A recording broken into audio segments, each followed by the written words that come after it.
Good morning, everybody. Welcome back to the Fumble Live. I hope everyone had a great Taco Tuesday and you're joining us this Wednesday refreshed and happy. I'm excited to get into what we're talking about today because we've got a lot. Jay Ara is mad that y'all keep throwing up these Hennessy jokes. I think it's time we need to let him live that down. It's been a lot. And KD is defending LeBron. Y'all know I feel great about that. But before we get into that, make sure you hit the subscribe button, give this video a thumbs up. And now, here's the Fumble Squad. I'm your host, Jackie Ray. You can follow me on all things social media at JRay the Fanatic. It's your boy Chris. You can find me everywhere at CK2K. Why are you laughing when I said I was happy about that? You know what? I was laughing at just the fact that KD's just been the topic of conversation these last few shows, and just now he's defending LeBron. So now you're gonna have to defend KD. It's just a weird world we're living in right now. It's just weird times. Hey, that doesn't mean I have to defend KD. Does that mean that? Damn, it does mean Jackie. I'm about to say, you know you, I know you. That's what that means. That's what that means. Oh no, I am not ready for this. All right, I didn't even think about it like that. When we get to this NERLENS NOEL news, though, you guys are going to be. This is going to be one of those things because this is also affiliated with LeBron. Yeah, it's a connection. Yeah. Oh no, so much. All right, so let's just dive into the news. Let's get into our first need to know news topic because, like I said, KD is out here defending LeBron, and I love it. I think that he's right. We all know that KD has this interesting relationship with the media, though, at this point. He's just not really checking for the media. So I'm kind of not surprised that he's saying this because he's technically right. So let me go ahead and show you this post with what KD says. Is this my first post for Need to Know News? That's not mine. Wait. KD, let me see if I can find it. There it is. There. I was like, oh, Lord, what is that? All right, so KD said, anything LeBron does, you guys talk about like it's breaking news. He can't do anything. He has to play every game. He has to average close to a triple-double. He has to be a perfect person because you will say everything about him. I don't even know what I'm supposed to say after that. No lies detected. Chris, any lies detected in that statement? I'm going to put this one on me, and I'm going to say that KD came in and defended LeBron because I've been here talking good on KD, so I think he's doing his due diligence, knowing that you're the LeBron fan and whatnot. Nah, there's no lie detected at all. I mean, KD, he's always said anytime he got an opportunity, I know we always like to pit the two against each other because of their talents and whatnot, but they've always had that mutual respect for each other, knowing that for the majority of the last decade and some change, it's been those two at the tippity top. So KD's right, and it's unfortunate. It's crazy because we can say it from the mountaintops, especially you as LeBron sexual, as me just as someone who appreciates LeBron James. We could say it from the mountaintops, but when you hear it from a peer, like it hits different, and especially one of the greatest to play the game. So, yeah, I saw no lies detected at all, and unfortunately, it's not going to change. Right. Yeah, no, I have a friend that's in the media, works for, well, I don't want to say works for, but he writes for the Lakers, and I don't want to say he's a LeBron hater, but he's not a fan. And the reason why I said, why aren't you a fan? He said, well, because when he opened Blaze Pizza, I went to the opening and he didn't show up, and he never shows up for things in LA. Oh, I'm like, right. That's right. That's the whole reason you don't like him. He goes, yeah, there were so many people there waiting to see him. I'm like, y'all really think this man owe you something? And that's interesting to me. Level of entitlement y'all think y'all have to this man. So y'all can have it. I thought it was interesting what Twitter had to say about it. I grabbed a couple of tweets, and it was of course, he said LeBron can be absolutely quiet and tweet nothing for a week and people will make a topic about that. That's facts. If he doesn't say something, it's a thing. If he says something, it's a thing. If he's sleeping in his bed quietly, if Skip Bayless is up at 2 a.m. and it's a thing, it's always a thing. It's crazy. And then this guy says it's the GOAT conversation that's making this whole negativity surround LeBron. He says, can we all just agree to stop talking about I hear the side. The fact is, LeBron is a once-in-a-lifetime player, just like MJ was, but LeBron adds the added element of being the size of a freight train. MJ is the GOAT for my generation. LeBron James is the GOAT for this one. I think that's fair. He wrapped that up perfectly. I was about to say, me and Anthony were about to fight just now, but he wrapped that up the right way. So I take back my side. Take it back, Anthony. Or you was about to just dive in. You got to read the whole thing. Don't remember. Yeah. Don't do that. I was 100% tired. Well, the thing is, the reason why is because we hear the same thing all the time with LeBron James. Like, he's not a GOAT because, you know, Michael did this and he's too big, so he's not allowed to be. So I was hearing those parts. I was just like, oh my gosh, you're doing this again. But he brought it back together. So I apologize. I did jump the gun. My fault. Yeah.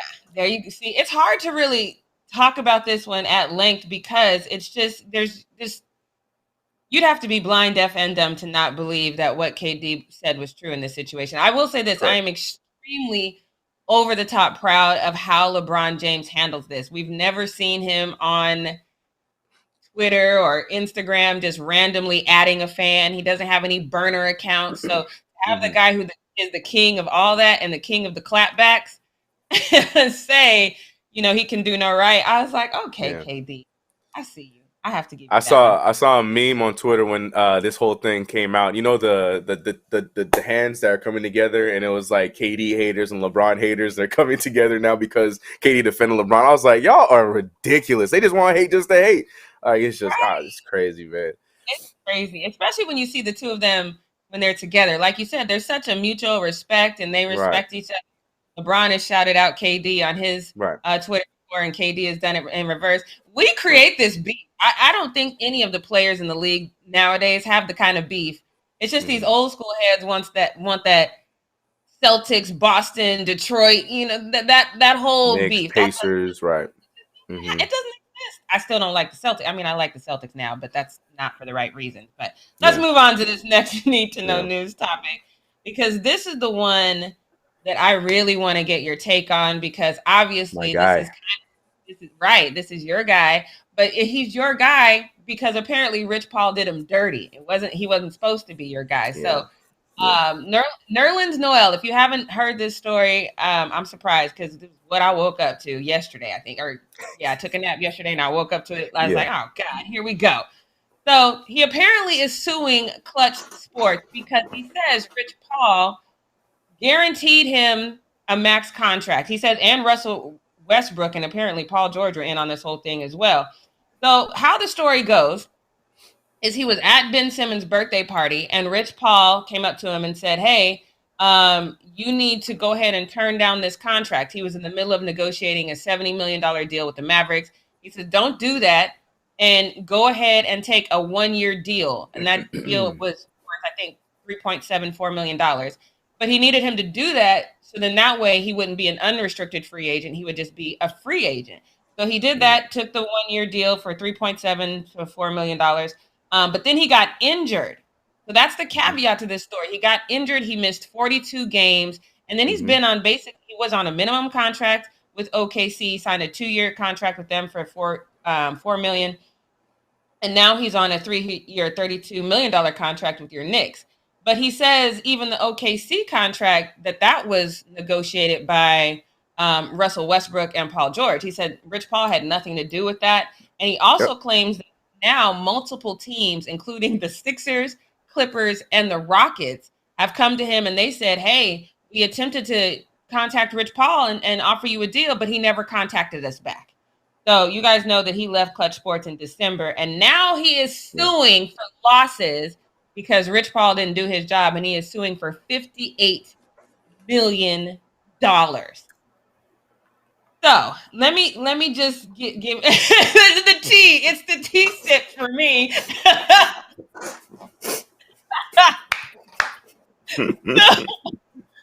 Okay, so for me, here's the thing. He talked you into dumping your agent.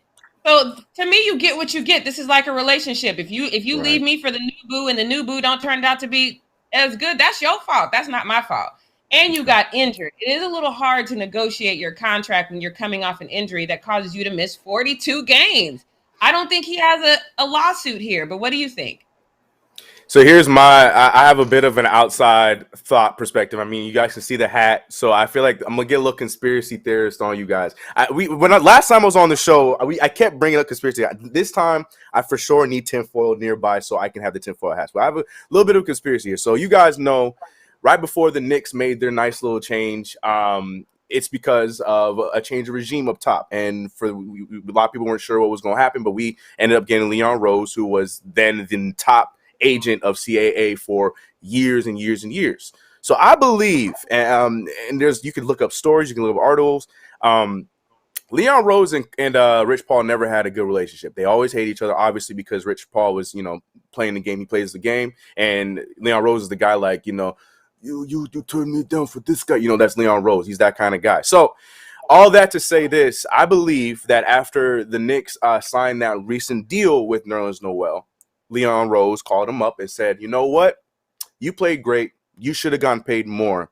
But I think you have a bit of a lawsuit on your hands. And then they had the conversation from agent perspective to Nerlens Noel. I think that was like the little bit of the nudge that led to him suing. Now, that being said, that's where I feel like this whole thing started from. Now, but that being said, I agree with you, though. And I love Nerlens Noel. I'm glad he ended up in New York. But at the same time, you should have took your damn extension, left it alone, right. Said, appreciate you, Rich. I love everything you do. But they about to give me $70 million. You know how long I've been working trying to get this damn money? But trying to tell the league that I'm worth that. Just so you can get 30 more. This is literally what's that damn childhood story? It was like the dog and the steak or whatever, and the dog drops his steak to go get the second steak, and he loses both of them. That's literally what happened with Nerlens Noel, where it's just like you wanted that extra 30 mil, which is great. But at the same time, man, you're about to get 70 million, you lost all of that, and now you're topped off at 30 for the next 2 years. Happy as a Knicks fan, but I feel bad for him in Nerlens. So yeah, I agree with you in the fact that you should just bet on what you were getting, bet on yourself, go from there, and then let that turn into an even better contract when that one was up, instead of trying to bamboozle it this way, because he's not the only one. We're seeing this so often. We're seeing with him, Dennis Schroeder. It's just a thing that's happening. Injury be damned, or whatever the case may be. Like I don't know. To me, I think he made the mistake of trying to jump ship in the first place. So I think that the whole suing part, though, I think Leon Rose has a little bit to do with this. So I think that he gave him a little bit of a case to make this lawsuit. So let's say, I don't think he has a leg to stand on, but let's say that he figures out a way to actually prove, like maybe there's an email or a text message or something, and he can prove that, yes, these other teams did try to reach out to Rich Paul, but Rich Paul never responded. Then does he have a case? Because that's kind of negligence then on 100%. The part of Rich Paul. So yeah, he would have to do that, though, right? And I think that was one of the main things that he's holding on to. I think, injuries and everything else be damned. Like you said, when negotiating that last deal, it had nothing to do with Rich Paul. So I think that's the number one thing that he's holding on to, is the fact that he was getting calls, he had the opportunity, and he wasn't taking them. So it led to him having to do the deal himself. I think that's the main thing that he's going to be holding on to when this whole lawsuit starts up. So I don't know, man. This is going to get messy. But I think, unfortunately, it might not go Nerlens' way. I think he has a case. I know you don't. I think he does have a case, but I don't think it's gonna. I don't think it's gonna go Nerlens' way, though, unfortunately. Wow, you think he has a case? Okay, so I do, man. Like, how do you have a whole agent and he's not a part of your negotiation? Like, that's. I've never heard that before. That's crazy. Yeah, and so here's the thing. Here's the one side that I could kind of see, because Rich Paul has his hands in a lot of things. And if you're not a priority to him, he still should have like an assistant or somebody that's returning these calls. And then, so it's a little difficult for me to believe that he didn't return any calls, because if you can, the money that you make your player, you get a percentage of. And obviously this man ain't in it just for, giggles and whatnot. So it's a little hard for me to believe that. But if you do prove that, it is definitely negligence on the part of Rich Paul. But again, I still feel like it's not $58 million worth of negligence, because you took that risk. You had an agent that was working well for you, but a birthday party conversation made you change alcohol. Your mind. Right. So all I'm going to say is this. Look, my last statement on this is, if Rich Paul was able to get KCP paid, and KCP played better towards the end of his career, end of his contract. KCP, you got a lot of games. I'm sorry. But in the beginning parts, that contract was looking like it was a waste of money. This man was playing with a damn was a house arrest brand on his leg. Like there was a lot of things that KCP had to go through, and he still got himself paid. I feel like Rich Paul could have done a little bit of effort to get Nerlens at least a little bit more cheddar in some of these contracts. So I feel like there's a case there, but we'll see what happens. I think unfortunately it's just going to go in the hands of Rich Paul anyways. That 58 is going to be crazy. I don't think Nerlens is going to get it, but shout out to Nerlens for trying. I don't know how it's going to go though. I don't think it's going to go his way, unfortunately. Yeah, I don't either. And I've sued some former employers before, but that's when when you've got document after document after document after document.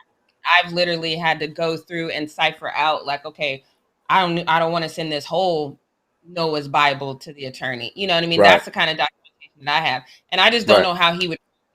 This is basically hearsay at this point, in my opinion. I'm sure it'll settle. He'll probably settle for something like something small, 10 million maybe, just to get just so we don't have to go to court. I think something like that'll happen. But good luck. I mean, I'm pushing for him. Sorry, Rich. I have no beef with Rich Paul. We've talked about him a lot. In this instance, I do feel for I am co-signing with Nerlens. You're right. Nerlens, that's your fault for being stupid and trying to go to the greener pastures or whatever. But at the same time, like if those stories are true, where no contact in some of these negotiation deals, to me that's a raw deal. That's not cool. That's not cool at all. So I do hope Nerlens gets something out of it. But we'll see, man. Yeah, I think it's just a negligence too, and those are a little bit easier to prove. True. So that's all we got for Need to Know News. Chris, take it away. Yes, ladies and gentlemen, it's time for the post up with your boy Chris. And yes, I have this tea in hand because your boy is talking too damn much and I'm starting to lose my voice again. So I got the honey and the doing the whole thing. But ladies and gentlemen, welcome back to the post up. And I'm trying to get used to this again. Jackie does such a good job. I'm trying to, I'm out here trying to get back on track. But as you saw, we were talking about it earlier, and you see down low, J.R. Smith is over the Henny jokes. The Henny thing is possible. All the stuff, the J.R.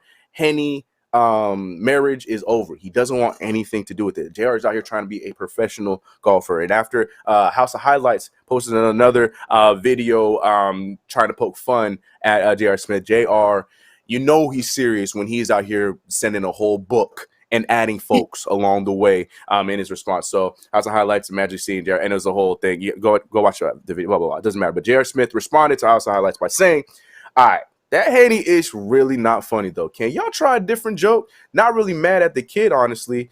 They're going to say whatever, but House of Highlights, the disrespect y'all post is truly enough. As a black man in America, you still can't move on from the BS that people continue to put on your name. Not one positive post about going to school and trying to better myself. Talk to him, JR. Or Earl, y'all know I call him Earl. Y'all make it look so weak, corny to inspire my people to want to do better. You consistently bring up and post BS, and he's right, because obviously it feels, and I get it, because he's trying to get out of that mantra where shirt off JR, all these things, like, because JR, he is a fun dude. We saw in his career in the NBA, he was nothing but fun, whether it was Denver, whether it was New Orleans / Charlotte, whether it was my Knicks, whether it was Cleveland, he was just always a fun character. And when he won the championship, he had those moments and stuff like that. But at the same time, you want to also be known for what you're doing now. Like he mentioned, he's going back to school. He's now on the golf team, which is the initial reason why he was going back to school. And LeBron James, who was his teammate that helped him get to that championship level, is out here showing the real story and giving love to J.R. Smith on the real things that he's actually doing right now by tweeting, responding to a tweet by Bleacher Report, I think it was. It was Bleacher Report, by congratulating him on actually finally making it on the golf team, which is the initial goal. And LeBron James showing some love, saying, "So happy and proud of you, my brother. Love you, kid. Best of luck." Sorry, just LeBron calling him a kid was funny to me. Because he's still playing. Sorry. Love you, kid. Best of luck, you student, athlete. Go Aggies. Golf team. And I love that. And he's right. And, I love to poke jokes at Earl. He's, my favorite. To this day, his celebration, the 3 celebrations, my favorite. Like, I love the funny moments of J.R. Smith, but at the same time, we got to let him be what he's trying to be now. He's trying to take that next step in his career. So I'm glad he put his foot down and said something, because House of Highlights going to take whatever opportunity to make a meme out of him. You can go on their page. You probably find about 50 of them from the last few months alone. But Jackie, how you feeling about JR's putting his foot down? Do you think he's being a little too sensitive? Do you agree with him? What's your thoughts on it?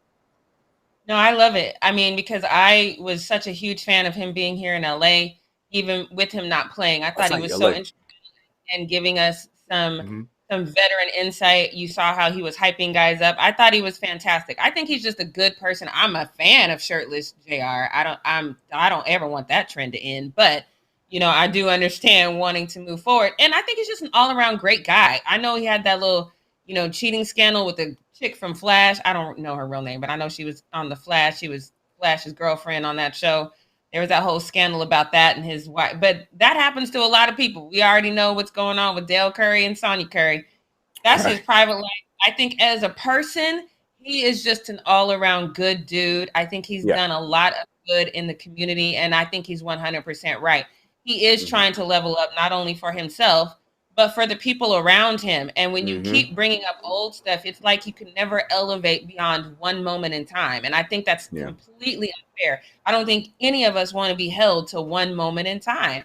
And that was literally one moment. It's not a bad, it's not even a horrible moment. It's like, he's right. Find another joke. Do something else. This is ridiculous. He's like, I gave you so much content. Like, find something else. Make another joke. Right. I agree. Yeah, Earl, you know there's love here. I'm looking forward to watching the next part of your career as a golfer. I will definitely be watching the sport a lot more if you end up making it pro for sure. That's my guy, Earl Smith. Definitely one of my favorite players of all time. And that's not cap. So moving on to Damian Lillard, another player that I'm a huge fan of. A few months ago, it feels like everybody was talking about him possibly being traded. There's no way Dame is coming back to Portland, this, that, and the third. And, well, here we are about a month and some change away from the NBA starting back up. And, well, Dame is still a Portland Trailblazer. And according to this video, this live he was on, it doesn't seem like he's going to go anywhere yet. Run the video. Dame, are you leaving PDX? Right now. See, you could barely hear it because that dude in the back sounded like me laughing because I know I'm loud.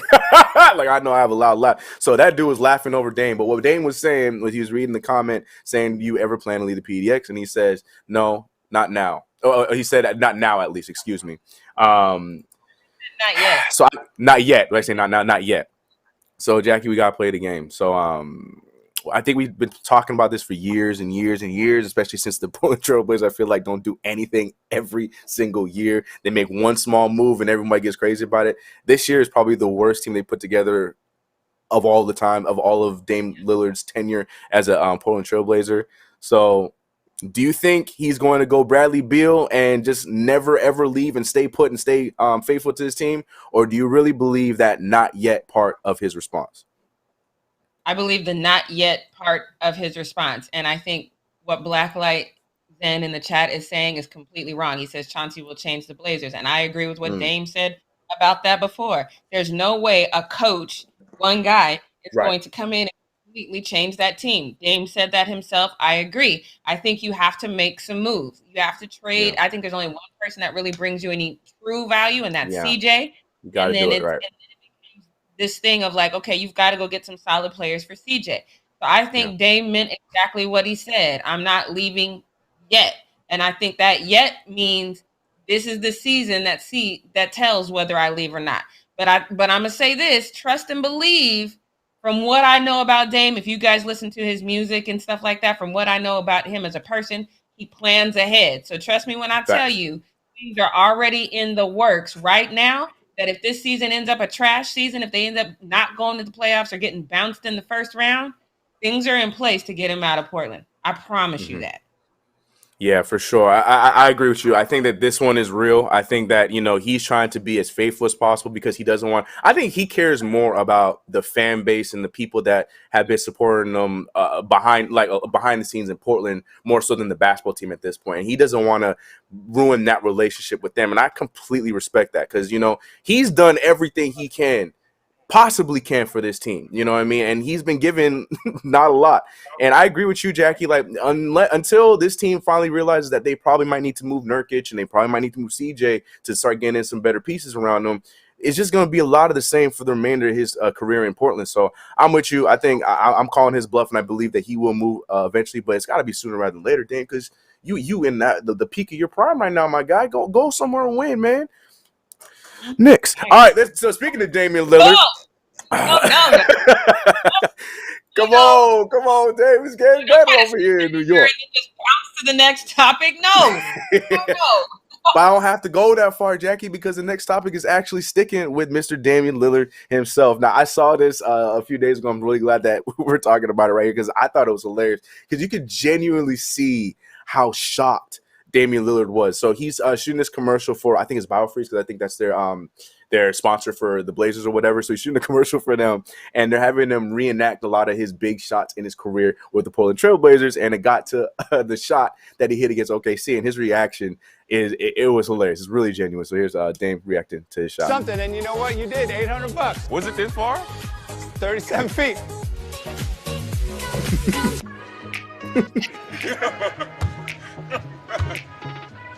And then watch how he casually hits it. That's not a normal human shot right there. Bro, that's far. He's like, damn, man, I did this. I did right. I did that. Hold on, let me hit it again real quick. I did this. What? Me? No way. But Jackie, I got it. You know, at least when I was here last, y'all love to play, detective and stuff like that. There was a bit of a quick cut there. So do you believe that he hit that on his first try?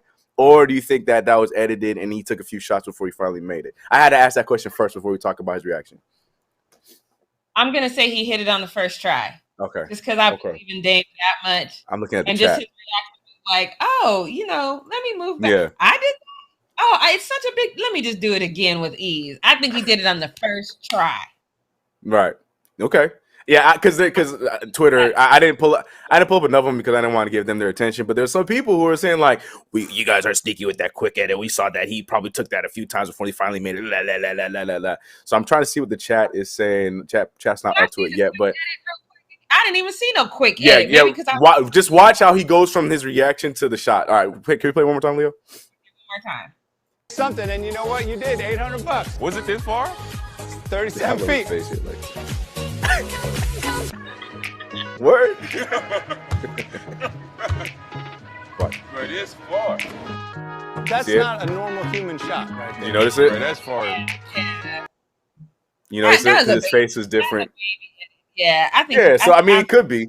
I'm with you. I think he did hit the first try. I think that because we've seen him do this in warmups before games, and he does like 3-4 of them in a row from that range. Like that's a part of his actual warm for games. So I believe he did hit in the first try, and they probably just cut there's probably some more talking in between. So if there was a cut, I think that's what it was. I think he did hit on his first try. I'm with you on that. No Dame slander from my side for sure. I'm waiting for the chat before we move on. Okay, so we got I ain't gonna try and say your entire name, but Jay, he says.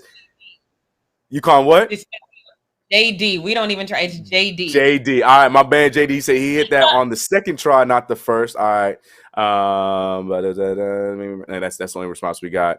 Nope, that's all we got. All right. So I think that he hit on the first. I'm with you on that one. JD thinks he hit on the second, but it doesn't matter. Regardless, he hit the shot again. It was far.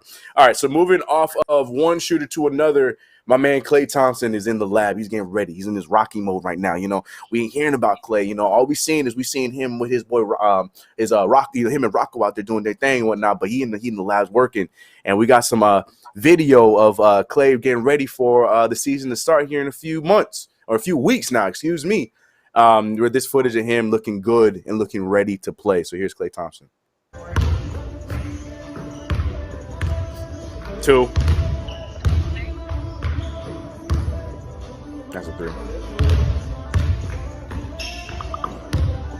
That's a 3. Almost out of bounds. Yeah. KLAY doing KLAY things. Look at him. There you go. Yeah, clean it up. Three balls.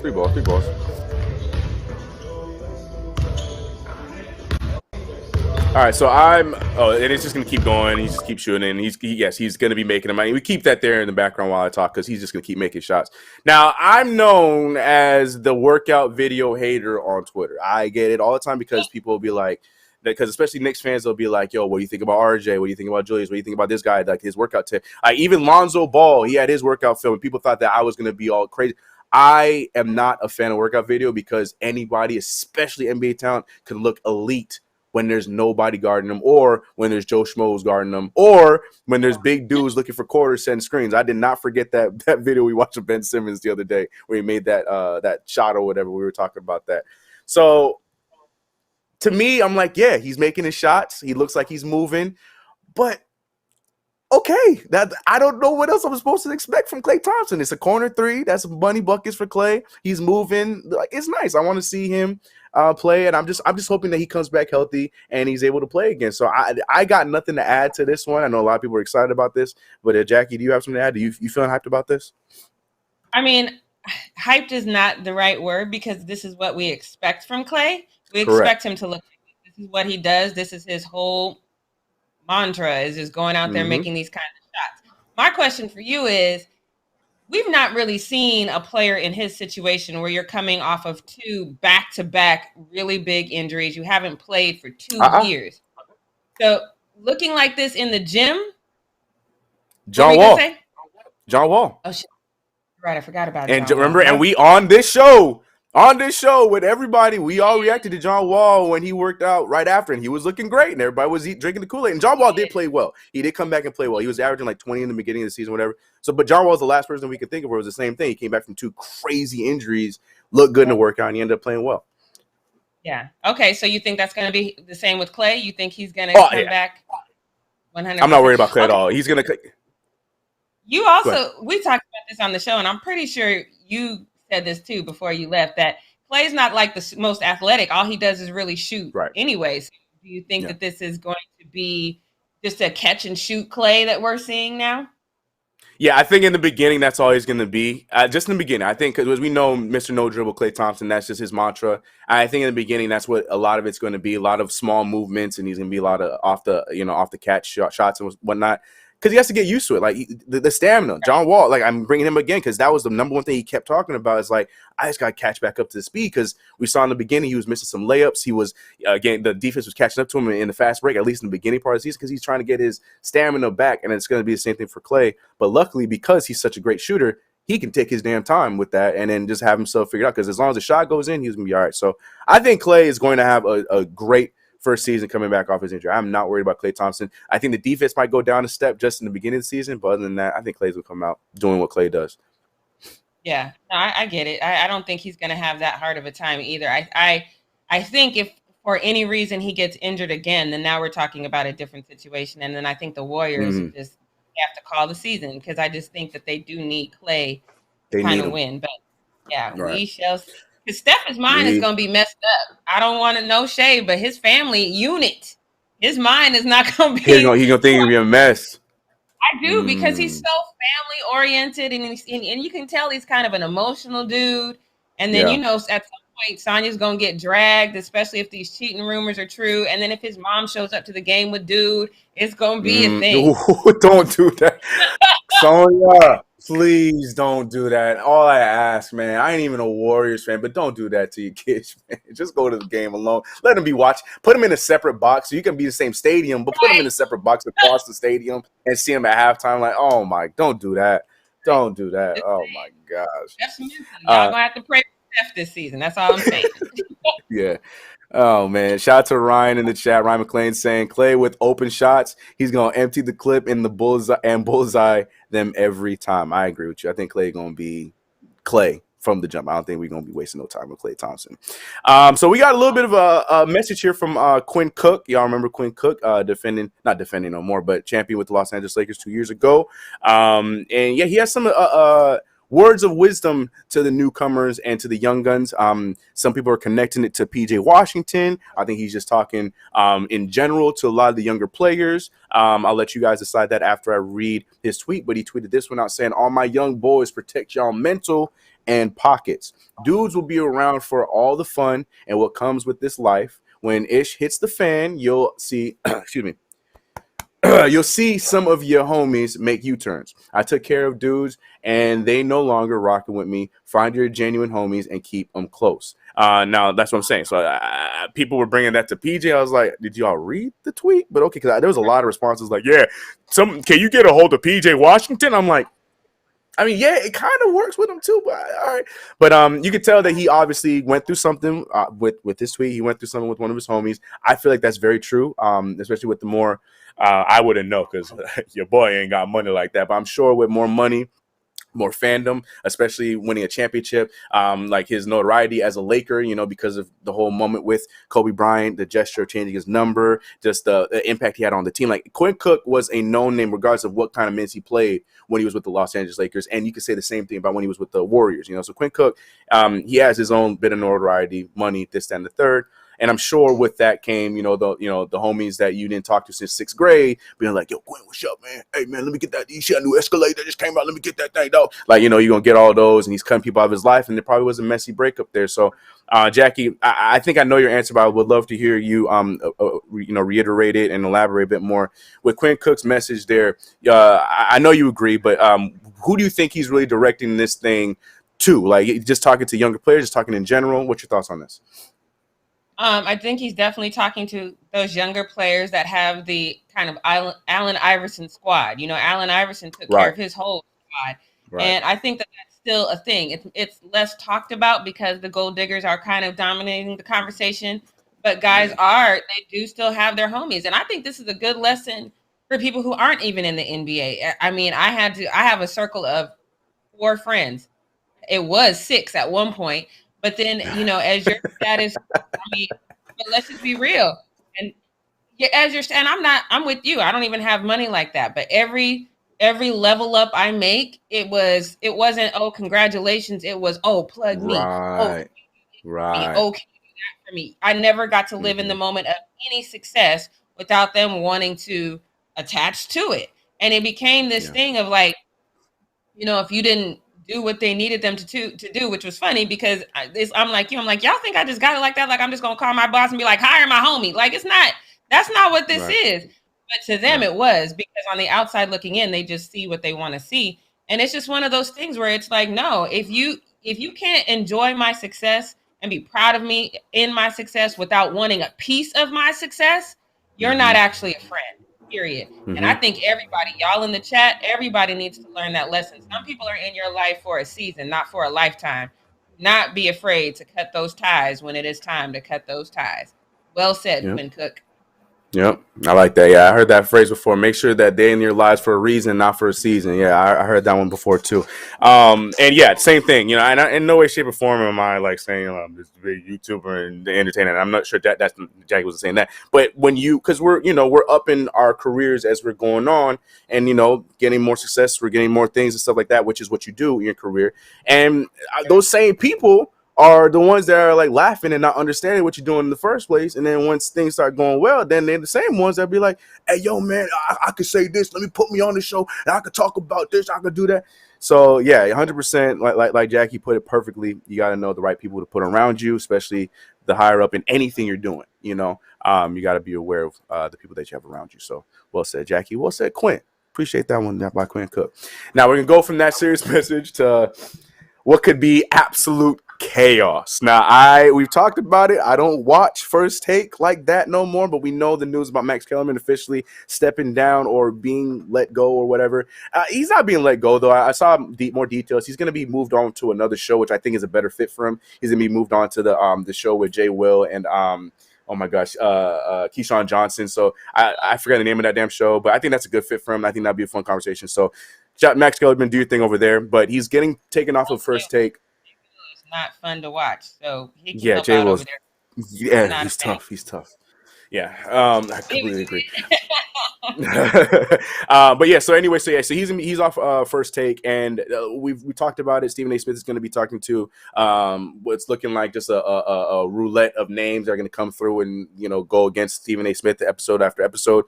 But it's being rumored, if we get the tweet up, that Michael Irvin, yes, the Michael Irvin is one of the main people that ESPN is considering to bring on to the debate with Stephen A. Smith. Now, it's not confirmed. I've read an article, so it's not confirmed whether he's going to be the number one guy. I think they're going to keep it fresh by changing it around, or if he is going to be the guy with Stephen A. Smith. Now, all I saw when this was, y'all better be watching this damn First Take with some Advil, because I don't know how you're going to get through a full episode. First of all, and Molly, God rest your soul, Molly. It's going to be tough trying to get any words in between these two dudes. And if y'all don't believe me, check out this video.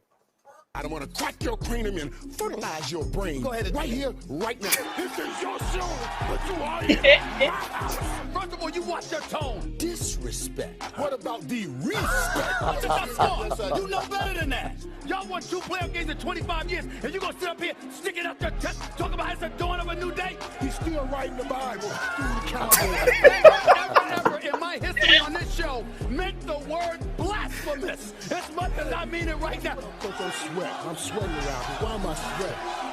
Is it that hot in here? I'm sweating. No.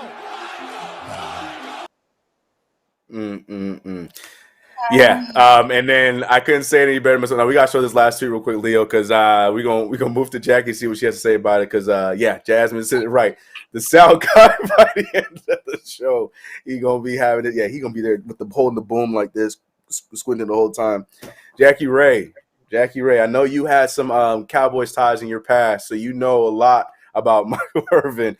What do you think about this situation if Michael Irvin does come on the show with Stephen A. Smith? Do you think that it's going to be something where ESPN ends up being like, you know what, this is First Take, and they run with it for the majority and just have him being the main host? Or do you think he's going to be just a part of the carousel? I think they're going to run with it for a while because his name is Michael Irvin, and they know that certain people are in just because of his name. And I don't know, but I would guess that the ratings for First Take have been declining just because I don't even know anybody who watches it anymore. And everybody I knew back in the day watched it. So I would assume that the ratings are declining. So I think they're going to let this Michael Irvin thing go for a while. But Stephen A. is going to be the one that ends that, because Stephen A. is going to be like, if he cut me off one more time, because it's just going to be like, it's going to sound like 2 Tasmanian devils. It's not going to be right. It's going to be so wrong. I almost spit off a team. You said 2 Tasmanian. I almost choked. Oh, God. That would be hilarious. Oh, my God. Shout out to Space Jam. 2 Tasmanian devils. That's what we should do. That would be hilarious. Yo. Oh, that's so funny. Oh, God. Yeah, it's going to be fun like the first 2 times, and then that third time it's going to be like, okay. Right. She said 2 Tasmanian devils. Yeah, that's hilarious. Oh, shoot. Hold on, y'all. That threw off my whole equilibrium. I don't even know where I am right now. I was not ready for that. All right, I'm back. That was good. All right, Jackie. Yeah, get Jackie a round of applause. That was a good one. All right, where we at? What we doing? Welcome back, Fumble. What's going on? All right, post up. All right, so this next one, this one's a bit of a question I got for you guys. It's actually a conversation, because I was just in Vegas a few weeks ago, and we have this conversation all the time because I have a homie who is addicted to the damn roulette or to the damn tables, right? And to me, I hate them because there's no skill involved with it. It's just all luck, and I'm not a lucky guy. I'm a Knicks fan, you know what I mean? So I don't play around with the tables like my boys do. So we have this conversation, and now it's come up on Twitter as well. If you see a color go a certain amount of times, in this instance, you get 13 reds in a row, as you see on the right in that right picture. On that 14th time, do you try red again, or do you go black? Or in the words of the BR Benning, are you riding the wave or leaving the table? Now, a lot of the responses are saying never, always trust the wave, ride the wave, a lot of people are saying this. And you can tell right there, it ended with a black 17, so maybe you shouldn't have rode the wave. But Jackie Ray and Shat alike, in a situation like this, 13 times, especially unlucky number 13, are you riding the wave after 13 straight reds? What's your thoughts on that, Jackie Ray? I don't know if you were better. I don't know, but would you, if you at like after 10, are you like, you know what? I'm just going red all night. Like, what's your thoughts on this? I'm with you. I don't like this game because it's no skill. It's just no skill. Chance. I'm done, and then it's one of those things where if you switch up, statistically, the moment you switch up, it's gonna do what you were doing in the first place. So I'm always bet on black. That's a saying that people say, and that's just me. I'm not right. I'm always gonna bet on black because the few times that I have played this stupid, frustrating game, It's the worst. I bet on black, I bet on black, I bet on black, and then the moment I switch, black hit. So I'm just gonna stick to black. I'm always gonna bet on black. Period. I don't care what the wave is doing. Yeah. Catch me on a different table. I ain't gonna be down there betting on red and on black. So I want to see what the chat's gonna do, but I think you guys are a little bit behind. So I'm gonna come back and check you guys' responses here after we show this next one. I don't know how to intro this one. Even the title, like, yes, this is so there's a wedding going on and it's Bills themed. That's all I got for you. Watch this video. There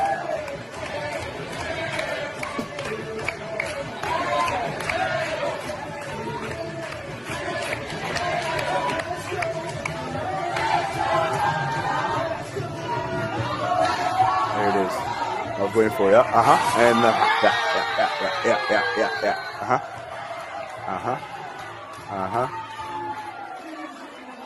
Now I'm gonna be real. And they're gonna start dancing and all celebrating. Cool. They got yeah. So I'm gonna keep it a buck with y'all, man.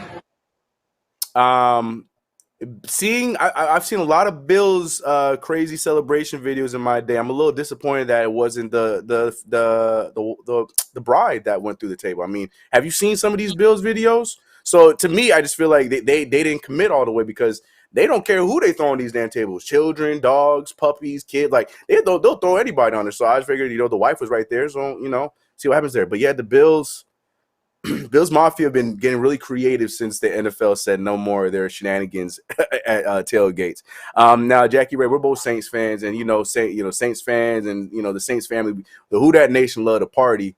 But would you go this far to theme your entire wedding around any of your teams? You know what? Let me take it back, because I know you're gonna do a LeBron James theme, but I'll let you answer. Go ahead. Would you theme your wedding around one of your sports teams? I absolutely would theme my wedding and my funeral after a sports team. Absolutely, 100%.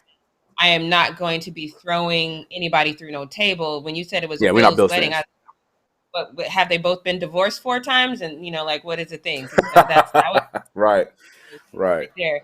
But I would absolutely. I love Saints colors, and I think it's beautiful. If I could afford it, I would get married on the 50-yard line at the Superdome. I think that would be beautiful. Just like 10 friends and family around me, I would do something like that. I'm going to get buried in LeBron James gear. So, actually, I'm not going to get buried. Y'all going to have the memorial in my LeBron James gear. And then after you cremate me, you can go ahead and put me in a little LeBron urn. You know what I mean? Something like that. So I would totally do something like that. But I'm not mad at, sport themes weddings. I just want them to still look nice. This doesn't look nice to me. That's my thing too. Like, cause I don't know if you guys know, I'm engaged, so I'm gonna get married next year in October, and I tried everything to be like, can we do blue and orange? Can we do blue and orange? So I was like, at least had the theme somewhat close to it. She said no, but blue and orange. You could do blue and orange flower arrangements. You can do blue accents here, orange champagne, like you can do it subtly so it still looks. But she's a huge sunflower fan, so she wants to do some around sunflowers, and I get it, so we'll do that. But I definitely did try. So I don't know if I would go the distance of the jerseys, whether it's Saints or Knicks. I don't know if I can go that far because I'm with Jackie. Like, I still want to look nice. Like, if all my boys, like, if I had, it'd be me as the groom, and then like one dude has an orange suit, the other one got orange, blue, like all the way down, or ties or whatever the case would be. I'd do something like that. But I don't know if they have like Knicks pins or something like that. I don't know. I'll do something like that. But I don't know if I can have everyone wearing Knicks jerseys or Saints jerseys along. I don't know if I could do that. But I have no problem with this either. It's just I wouldn't expect anything less from the Bills fans. That damn table for sure. I'm not doing no jerseys at my damn wedding. That just looks trailery. I'm not doing no trailery looking wedding. I'm just. She said, "I love real, yeah." Yeah, right. All right, Jackie Ray, you gonna tell us people what we not gonna do? Oh, yeah. Let's get into what we not going to do. This one is, I'm not going to hold y'all very long because this is one of those things that I'm like, why? Come on, y'all. This is why athletes don't really like the media, because you take things out of context. One of the things that we've seen time and time again is sometimes these athletes just aren't prepared for these questions, which I get. But y'all should be. Y'all should kind of start reading the headlines and just be prepared for whatever the rumor is about you that you're going to be confronted with, right? So Lamar Jackson, first of all, let me show you this headline from Bleacher Report. It says, Lamar Jackson, I strongly doubt NFL has figured out how to stop me. So this headline by itself, not horrible, but it still kind of implies that he said it with some sort of like cockiness or something like that. So then, of course, the headlines that I saw everywhere was like, oh, Lamar Jackson thinks he's one of the best quarterbacks and people can't figure him out and they can't stop him and blah, blah, blah. Not what he said at all. Again, he probably could have phrased this. I don't even want to say phrased this better. It was just one of those questions that you could tell he didn't want to answer, and he just kind of left it at that. So we know that with quarterbacks, when we're talking about quarterbacks that are kind of defying the laws of the NFL, when we're talking about like Patrick Mahomes, Cam Newton at one point, RG3, when we were talking about those guys, I said the same thing. I says, okay, they're going to have 1, maybe 2 good years. Patrick Mahomes is obviously proving that wrong. I was like, but that third year, and even maybe with him, they're going to be figured out. People are going to know what they're doing. They've seen tape on them. Their game hasn't changed enough where they're going to confuse an offense. So teams are going to figure them out. That's what they're supposed to do. So what you have to do as a quarterback is you have to continue to evolve. You have to continue to get better, and you have to continue to add elements to your game so you're not predictable. I don't know if Lamar Jackson's doing that or not. I'm not in those practices. I don't know, what him and the quarterback coaches are talking about. I have no idea. But he was asked that question like, hey, everybody in the league is saying they've got you figured out now. What do you think about this? Here's his response. Take a look.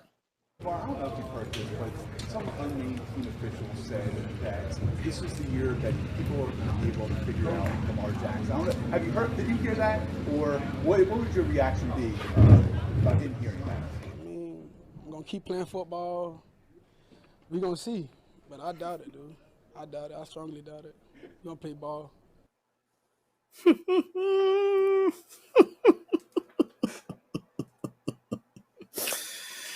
I mean, like, well, I don't even know what else to say after that. He was like, I mean, yeah, I don't know. I doubt it. I mean, I'm just going to keep playing football. But I doubt it. Like, what else did y'all expect him to say to that question? And here's the thing. I've said it on this show a dozen times this week, and it's only Wednesday. You're supposed to believe you're the best person every time you step out on that field. Every time you step out on the court, you're supposed to believe that you're the best person out there. But for him to say, I doubt it, he's supposed to say that. He's not supposed to say, hell yeah, these people out here watching tape on me, they got me figured out. I'm about to get sacked 90 times. That's not what he's supposed to say. He's supposed to say, I doubt it. And it doesn't mean, he's not even gloating in this moment. He's not even hyping himself up. He was like, man, we playing football. I doubt it. What else are we supposed to say at this point? What we're not going to do is keep taking these statements from these players and turning them into some sort of magical shade or something. Sha'Carri, that was shade. Y'all can have that. That was one of those things that was warranted. She clearly said things that she wasn't supposed to say. Lamar Jackson just being Lamar Jackson talking about playing football. Y'all are reaching on this one. So maybe, here's a thought. As media, if you don't want these relationships between athlete and journalist to become toxic like they have been, maybe don't stretch their words. Maybe just take their words at face value and let us, the fans, decide. I don't know. I'm throwing it out here, but what we're not going to do is keep doing these headlines that make it sound like these athletes are saying something that they're not. Because clearly, based on his tone, that's not what he said. That's not what he said at all. Chris, what do you think about this? The same thing all the time when these kind of articles come out. Context matters, and just like all the way back to my boy Anthony from that tweet way back when I was already jumping on him before I even read the entire tweet. The context matters, and that his response is nothing like the title of the article that you showed us at the very top. So. And the thing is, too, people who know Lamar Jackson, you're even tipping that like you knew that was not what he was saying before you even had to watch or read this article. But unfortunately, some people are going to think that that's what he said. But yeah, what the hell else were you supposed to say? I don't know what else he would have said. He said everything I would expect to say. Still believing your abilities. He said he doubts that they know, and even if they do know, he ain't gonna sit out there and be like, "Yeah, man, last year, man, they had me figured out, man. When I played the Saints, they did this thing. When I played New England, it's great. They got me figured out. I don't know what the hell to do." So I don't think he's gonna say that. It's just about everything he said. I thought was completely correct, And yeah, Bleacher Report was reaching with that one, as they, you know, I have some homies that call him the Reacher Report because they hate him more than I hate him. So, and that definitely fit the mantra right there. Yeah, Angelique says that's how you get views, and that's true. But again, with just know that if you're valuing views more than you are just telling the story as it is, that's how you get athletes who don't want to talk to you. So you can't have it both ways. Exactly. Make up your mind. Do you want to have a good relationship with the athlete, or do you just want the views? If you would just want the views, stop complaining about athletes that ain't checking for you. So that's all I got for what we not gonna do on this hump day. You remember when you used to do that? Yeah, y'all was hating on it, but y'all liked it. I don't care what y'all say. I don't care. That was clever. Shout to Devin. Oh my God, such a good show. We had so much fun today. Thank you guys for tuning in with us. Make sure you share this video with your friends, and make sure you are back here tomorrow morning at 9 a.m. Pacific Standard Time. We will see you tomorrow. Be safe, y'all.